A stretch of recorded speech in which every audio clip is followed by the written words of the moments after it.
bergegas ke masjid, walau hanya untuk duduk terkantuk-kantuk sambil memegang ponsel. Dua kata yang diyakini setara pentingnya dengan 2 rakaat salat Jumat. Bahkan ada ancaman serius. Barang siapa datang terlambat tidak mendengarkan khutbah, maka ia dianggap tidak ikut Jumat. Ulama sepakat, khutbah adalah syarat sah salat Jumat. Saking pentingnya, khutbah ini tidak boleh diiringi dengan ngobrol. Bahkan, diam sambil bermain kerikil pun bisa dianggap gangguan. Tapi, anehnya, isi khutbah Nabi sendiri tidak pernah benar-benar kita tahu. Umat hanya diminta percaya bahwa Nabi berkhutbah setiap pekan, tapi tidak seorang pun tahu beliau ngomong apa. Yang kita temukan cuma potongan kalimat di kitab hadis. Sisanya sunyi. Bayangkan, setiap Jumat di kota kecil bernama Yatsrib, Nabi Muhammad berkhutbah di depan ratusan orang, dan itu terjadi selama bertahun-tahun. Jumlah Jumat dalam setahun adalah 52. Kalikan dengan 10 tahun masa kenabian di Madinah, kita dapat lebih dari 500 khutbah. Tapi coba cari di Kutubus Sittah, berapa yang berhasil diwariskan? Tidak sampai 5. Dan itu pun bukan transkrip lengkap, hanya cuplikan. Lalu orang-orang yang mendengarkan khutbah itu kemana? Bukankah di situ ada Abu Bakar, Umar, Utsman, Ali, Bilal, Salman, dan ratusan sahabat lain? Masa tidak ada satupun yang tergerak untuk mengingat khutbah Jumat yang disampaikan langsung oleh utusan Tuhan? Tapi anehnya, justru hadis yang meriwayatkan larangan makan dengan tangan kiri, jenis makanan yang disukai Nabi, atau kesukaan warna Nabi seolah lebih penting untuk dicatat. Yang kemudian hari, ketika hadis itu sampai ke Indonesia, disebutnya makanan sunnah atau warna sunnah. Ini seperti punya rekaman pidato Soekarno setiap 17 Agustus, tapi tidak satupun yang disimpan. Lalu, sejarawan datang 1000 tahun kemudian dan mengatakan, kami punya detail lengkap tentang selera makan ajudan Soekarno, tapi pidato kenegaraannya hilang entah kemana. Ini bukan dongeng, ini sejarah Islam. Lebih lucu lagi, kita diajarkan bahwa khutbah Jumat Nabi begitu penting, sampai-sampai siapa yang berbicara saat khutbah berlangsung dianggap kehilangan pahala. Di dalam hadis riwayat Muslim, Rasulullah bersabda, jika engkau berkata kepada temanmu pada hari Jumat, diamlah saat imam sedang berkhutbah, maka engkau telah sia-sia. Jadi, menyuruh orang lain diam saat khutbah saja bisa menghapus pahala Jumat. Tapi ironisnya, isi khutbah itu sendiri tidak ada yang mencatat. Apa jangan-jangan khutbah Nabi waktu itu terlalu biasa, terlalu membumi, terlalu tidak cocok untuk dijadikan bahan khutbah kekuasaan setelah beliau wafat? Atau mungkin khutbah beliau terlalu menyinggung elit politik? Kita tidak tahu. Yang jelas, ada yang aneh dalam ingatan umat. Mereka menghafal hadis tentang cara makan Nabi, jumlah helai uban Nabi, sampai urutan istri Nabi. Tapi khutbah Jumat hilang, menguap. Padahal khutbah adalah satu-satunya ucapan Nabi yang secara rutin disampaikan di hadapan umum dan bisa diverifikasi banyak orang. Seharusnya ini yang jadi hadis mutawatir, bukan mimpi-mimpi atau ucapan pribadi yang dibisikkan di kamar. Lucunya, setelah 15 abad berlalu, hari ini kita bisa mengakses khutbah Jumat dari masjid manapun di dunia melalui YouTube dan Instagram. Ada yang memakai tema nasionalisme, ada yang bahas riba, ada yang bicara tentang tema sabar. Tapi semuanya punya satu kesamaan. Tidak ada yang bisa memastikan isi khutbah Nabi seperti apa. Tidak ada standar, tidak ada manuskrip, tidak ada rekaman, tidak ada jejak, dan umat tidak curiga. Mereka lebih khusyuk mempelajari hadis-hadis tentang posisi tangan saat takbiratul ihram daripada bertanya, kenapa khutbah Nabi yang diwajibkan hadir dan didengarkan setiap Jumat tidak pernah diwariskan? Mungkin khutbah itu terlalu sakral untuk dicatat, atau mungkin tidak cukup penting untuk dikhawatirkan. Semua ini dimulai dari satu keanehan kecil yang terlalu sering diabaikan. Khutbah Jumat Nabi tidak pernah benar-benar diwariskan. Sementara kita diajari bahwa khutbah adalah bagian tak terpisahkan dari Jumat, yang tanpanya salatnya tidak sah.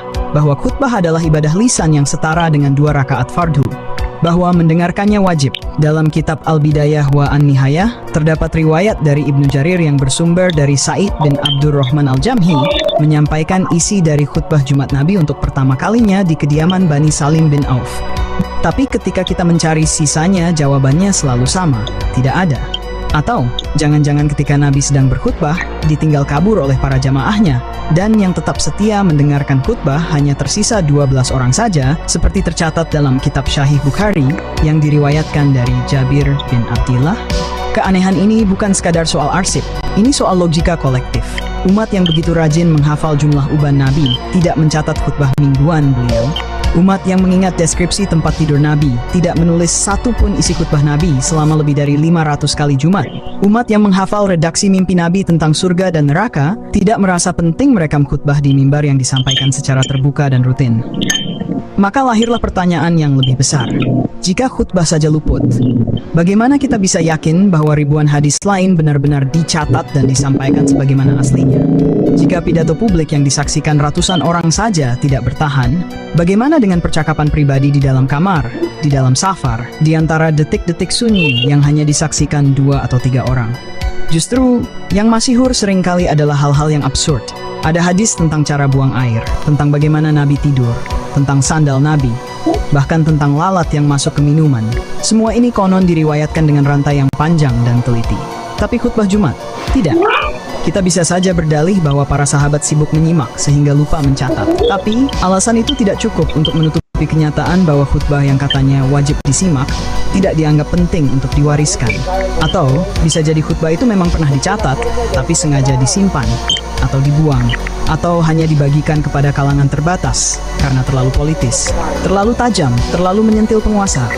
Lalu, hadis-hadis yang kini kita warisi bisa saja telah mengalami penyaringan serupa.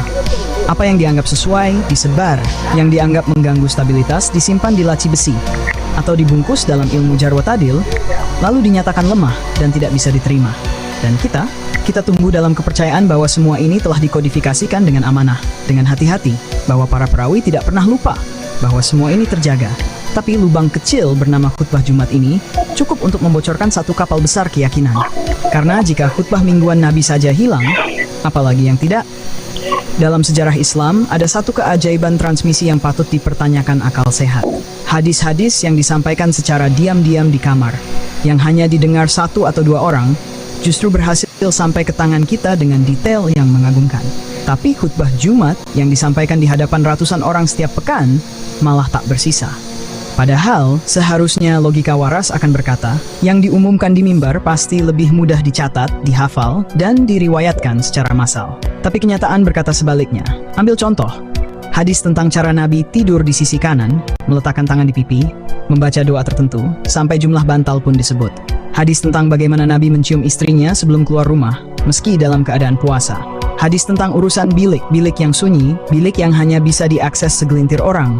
Semua itu sampai kepada kita dengan sanad lengkap dan kualitas sahih. Disampaikan dari satu ke satu, ditelusuri dengan penuh kehati-hatian. Padahal yang mendengar cuma Aisyah, atau seorang pelayan, atau seseorang yang kebetulan mengintip. Tapi justru dari ruang sempit itulah muncul lautan hadis yang kini menjadi rujukan umat sejagat. Sementara khutbah Jumat yang notabene adalah orasi publik, yang disampaikan Nabi di atas mimbar di hadapan umat yang duduk berjajar, justru seperti raib ditelan waktu. Tidak ada transkrip, tidak ada penuturan, tidak ada telah menceritakan kepada kami si fulan yang hadir di Masjid Nabawi pada Jumat kesekian, bahwa Nabi berkata begini dan begitu. Tidak. Yang kita temukan hanya potongan-potongan yang terlalu pendek untuk disebut khutbah, terlalu umum untuk disebut pesan pekanan, dan terlalu sedikit untuk disebut tradisi yang hidup. Lucunya, umat Islam hari ini begitu dengan validis hadis ahad. Ada yang mengatakan sahih, ada yang bilang tidak bisa dijadikan hujah. Ada pula yang menulis kitab berjilid-jilid untuk menjelaskan perbedaan antara hadis ahad dan mutawatir. Tapi tidak ada yang mengajukan pertanyaan sederhana. Kemana khutbah Jumat pergi? Andai kata khutbah Jumat itu dianggap rutin dan penting, maka semestinya ia masuk dalam kategori mutawatir. Karena ratusan sahabat menyaksikan, mendengar, dan bisa menyampaikan ulang. Tapi realitas berkata lain. Justru ucapan Nabi yang keluar dari bilik kamar yang disampaikan kepada satu Okay, let's go.